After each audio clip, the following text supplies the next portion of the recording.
AP వ్యాప్తంగా చెలో medical కాలేజీలకు వైఎస్ఆర్సీపీ పిలుపునిచ్చింది. ప్రభుత్వానికి వ్యతిరేకంగా ప్లకార్డులు పట్టుకొని నిరసన చేస్తున్నారు. పీపీపీ విధానాన్ని రద్దు చేయాలంటూ డిమాండ్ చేశారు. అయితే వైసీపీ నేతల నిరసనలకు అనుమతి లేదంటూ పోలీసులు నోటీసులు ఇచ్చారు. పలుచోట్ల పోలీసులతో వైసీపీ నేతలు వాగ్వాదానికి దిగారు.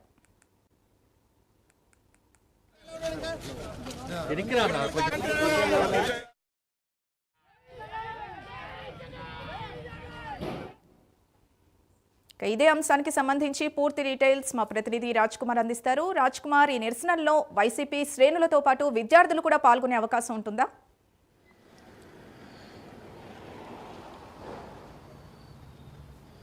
సింధు, ముఖ్యంగా ఏదైతే రాష్ట్ర వ్యాప్తంగా వైఎస్ఆర్ కాంగ్రెస్ పార్టీ ఈరోజు అంటే చెలో మెడికల్ కాలేజీలకు సంబంధించినటువంటి అంశం పైన నిరసన తెలియచేయాలని గతంలో పిలుపునిచ్చినటువంటి పరిస్థితి ఉంది.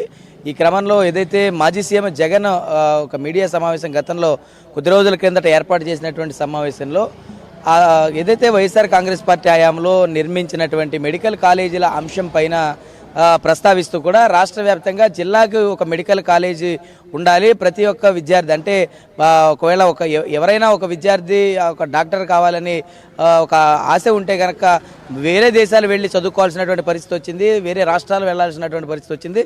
అదే కనుక ప్రభుత్వమే మెడికల్ కాలేజీలు తీసుకుని వచ్చి ఆ సీట్లను కనుక పెంచితే విద్యార్థులందరికీ కూడా న్యాయం చేసిన విధానం అవుతుంది అని జగన్మోహన్ రెడ్డి ఆలోచించి దానికి ప్రతి ఒక్క జిల్లాకి ఒక మెడికల్ కాలేజీ తీసుకురావాలని నిర్ణయించారని గతంలో ఒక మీడియా మొన్న ఏర్పాటు చేసినటువంటి మీడియా సమావేశంలో వాటి దాదాపుగా పూర్తయ్యే ఒక దశకు వచ్చాయి. ఇప్పటికే ఒక 4 నుంచి 5 కాలేజీలు ఇప్పటికే అమల్లో కూడా వచ్చాయని కూడా జగన్మోహన్ రెడ్డి చెబుతున్నటువంటి పరిస్థితి ఉంది. మరి ఈ క్రమంలో ఇప్పుడున్నటువంటి నేపథ్యంలో ఏదైతే 2024 ఎన్నికల తర్వాత కూటమి ప్రభుత్వం అధికారంలోకి వచ్చింది. కూటమి ప్రభుత్వం అధికారంలోకి వచ్చినటువంటి తర్వాత పూర్తిగా కూడా మెడికల్ కాలేజీ సీట్లన్నింటినీ కూడా ప్రైవేటైజేషన్ చేస్తున్నారని వైఎస్ఆర్ కాంగ్రెస్ పార్టీ దీన్ని తీవ్రంగా ఖండిస్తూ వస్తోంది, దీన్ని విమర్శిస్తూ వస్తుంది.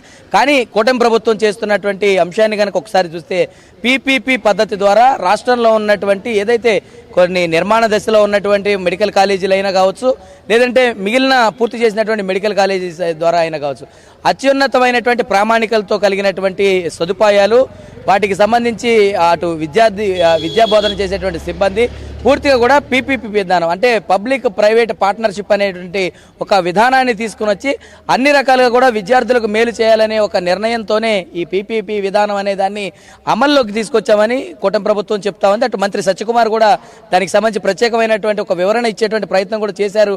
మరి ఇటు వైఎస్ఆర్ కాంగ్రెస్ పార్టీ మాత్రం ఇది కేవలం ప్రైవేటు వ్యక్తుల చేతిలో పెడతా ఉన్నారు, ఇదంతా కూడా పక్కదారి పట్టిస్తా ఉన్నారని దాన్ని విమర్శిస్తున్నటువంటి నేపథ్యంలో అసెంబ్లీ వేదికగా కూడా దీన్ని ఈరోజు మండలిలో దీనిపైన చర్చ జరగాలని వారందరూ కూడా చాలా తీవ్రమైనటువంటి గందరగోళ పరిస్థితులు అయితే ఈరోజు శాసన మండలి వేదిక కూడా జరిగినాయి. నిన్న కూడా ఇదే తరహా విధానాన్ని తీసుకొచ్చారు. రాష్ట్రంలో రైతులు అనేకమైనటువంటి ఇబ్బందులు పడతా ఉన్నారు. యూరియా కొరత రాష్ట్రంలో పెద్ద ఎత్తున ఏర్పడిందని దీనికి సంబంధించి రైతుల పక్షాన నిలబడాల్సినటువంటి అవసరం ఉంటుందని కూడా చెప్తారు. కానీ అసలు ఈ రైతులకు యూరియా కొరత ఏర్పడడానికి జరిగినటువంటి ప్రామాణికాలు ఏంటి, కొరత ఏర్పడితే ప్రభుత్వం తీసుకోవాల్సినటువంటి జాగ్రత్తలు ఏంటి, దానికి సంబంధించిన విధానాలన్నీ కూడా ప్రభుత్వం చెప్పడానికి సిద్ధంగా ఉందని కూడా మంత్రి అచ్చెన్నాయుడు దానికి చాలా స్పష్టంగా సమాధానం చెప్పారు. మరి మెడికల్ కాలేజీల అంశంలో కనుక చూసుకుంటే రాష్ట్ర వ్యాప్తంగా ఈరోజు చలో మెడికల్ కాలేజీలకి సంబంధించినటువంటి అంశం పైన వైఎస్ఆర్ కాంగ్రెస్ పార్టీ దీనికి పిలుపునిచ్చింది.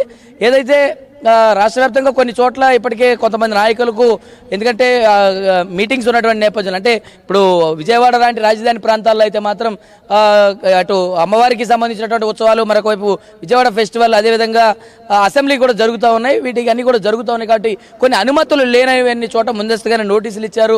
నోటీసులు ఇచ్చి వారు ఎవరిని కూడా ముందుగానే ఇలాంటి కార్యక్రమాలు ఏవి కూడా చేయొద్దని మనకు ముందుగానే స్పష్టంగా చెప్పారు. కానీ అలాంటి వారికి ఎవరికైతే మాత్రం కొన్ని చోట్ల అరెస్టులు కూడా జరిగినటువంటి వారందరికీ కూడా ముందస్తుగానే కొంత చెప్పినటువంటి పరిస్థితి. కానీ ఏదైతే దీంట్లో మాత్రం వైఎస్ఆర్ కాంగ్రెస్ పార్టీ మొదటి నుంచి చెప్తున్నటువంటి అంశం కనుక చూస్తే మేమైతే కనుక ఈ కాలేజీలు నిర్మాణం చేసినటువంటి దాన్ని వీళ్ళు ప్రైవేట్ వ్యక్తులకు ఇవ్వాలని కూటమి ప్రభుత్వం కనుక చూసుకుంటే కూటమి ప్రభుత్వం మాత్రం మేము పీపీపీ విధానంలో ఇటువైపు మెడికల్ కాలేజీలన్నింటినీ కూడా అభివృద్ధి చేయాలనే ఒక నిర్ణయంతోనే ఈ విధానాన్ని తీసుకుని వచ్చాం. దానికి అనుగుణంగానే ఆ ప్రణాళిక అంతా కూడా జరుగుతుంది. ఎక్కడ కూడా విద్యార్థులు ఎవరికి కూడా అన్యాయం జరగదని కూటమి ప్రభుత్వం చెప్తా ఉంది. మరి విద్యార్థుల పరిస్థితి ఏంటనే దానిపైన కూడా సందిగ్ధ వాతావరణం అయితే ఉంది. కానీ ఎక్కడైతే మెడికల్ కాలేజీ ఈ సీట్లు అయితే ఉన్నాయో వాటిని అందరికీ కూడా ప్రస్తుతం ఎక్కడ కూడా ప్రైవేటైజేషన్ జరగట్లేదని ప్రభుత్వం చెప్తా ఉంది. మరి దానికి అనుగుణంగానే ఏదైతే ఎవరికైనా సరే అంటే అలాంటి పరిస్థితి కనుక రాష్ట్రంలో ఉంటే ఎవరైనా సరే వచ్చి తమ దగ్గరకు వచ్చి ఫిర్యాదు చేయొచ్చని కూడా మంత్రి చాలా స్పష్టంగా చెప్పారు.